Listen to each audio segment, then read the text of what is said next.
Vice President Harris will also be in Arizona and Nevada today after a star-studded rally last night in Madison, Wisconsin, focused on getting young people to vote. Nancy Cortez was there. Nancy, good morning.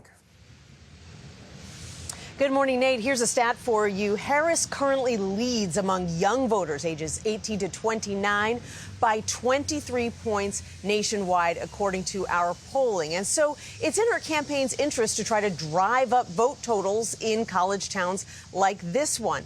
But young voters are also the least reliable voters. And so last night, the Harris campaign put on a show here in Madison that they're hoping these students will remember come Tuesday.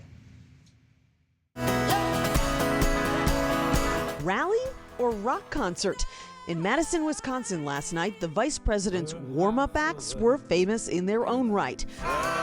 From the folk band Mumford & Sons to singer-songwriter Gracie Abrams. A big draw for some of the University of Wisconsin's 50,000 undergrads.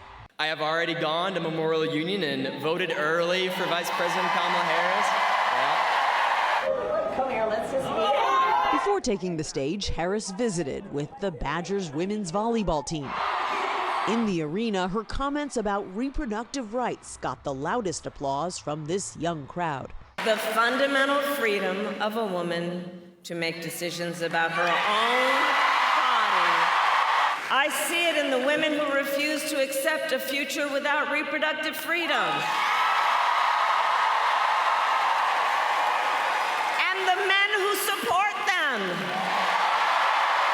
It was her third battleground stop of the day after rallying supporters in Raleigh, North Carolina. Do we believe in freedom? Do we believe in opportunity? And pitching her plans in Harrisburg, Pennsylvania. I will give a middle-class tax cut to 100 million Americans. Enact the first ever federal ban on price gouging on groceries.